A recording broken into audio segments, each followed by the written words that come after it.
ఓం నమో వెంకటేశాయ. Welcome to my astro galaxy TV. నా పేరు తనీష్ నరసింహ.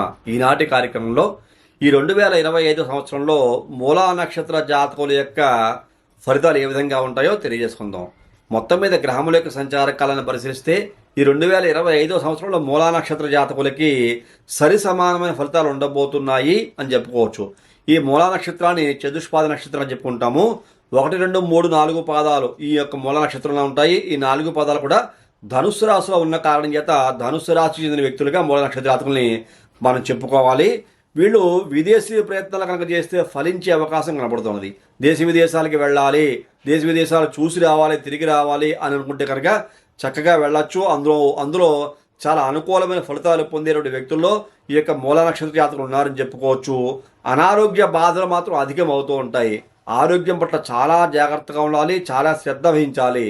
ఆహార పానీయాల విషయంలో చాలా జాగ్రత్తగా ఉండాలి. శరీరానికి సరిపడే ఆహారం భుజించడం వల్ల, ఆహార పానీయాలు తీసుకోవడం వల్ల అనారోగ్య బాధలు దూరం అయ్యే అవకాశం కనబడుతూ ఉంటుంది. బాగా గుర్తుంచుకోదగ్గ విషయము, 10 రూపాయలు ఖర్చు పెడదాం అనుకుంటే 100 రూపాయలు ఖర్చు పెట్టాల్సిన పరిస్థితి ఏర్పడుతూ ఉంటాయి. ఆకస్మిక ధన నష్టం కనబడుతున్నది.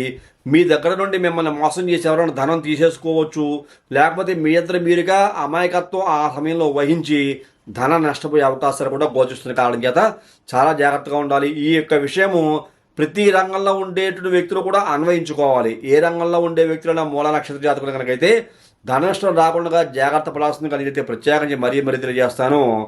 అలాగే వ్యవసాయదారులకు మాత్రం చాలా అనుకూలంగా ఉండే అవకాశం కనబడుతోంది. పంటల విషయంలో చాలా అద్భుతంగా ఉంటాయి. పాడి పంటలు లాభిస్తాయి. వ్యవసాయదారుడికి అనుకూలంగా ఉండేటువంటి మహత్తర అవకాశము ఇక మూలా నక్షత్ర జాతకులు ఉండబోతుందని చెప్పుకోవచ్చు. ఓవరాల్గా కనుక చూసుకుంటే ఏ రంగానికి చెందిన వ్యక్తులైనా సరే ముఖ్యమైన విషయం ఏదైనా ఉంది అంటే ఆరోగ్య విషయము. ఆరోగ్యం పట్ల జాగ్రత్త వహిస్తే మిగిలిన అన్ని విషయాలు కూడా అనుకూలంగా ఉండే అవకాశం ఉండబోతుంది మూలా నక్షత్ర జాతకులకి. ఇక 2025 సంవత్సరం ఉండబోతుందని చెప్పుకోవచ్చు.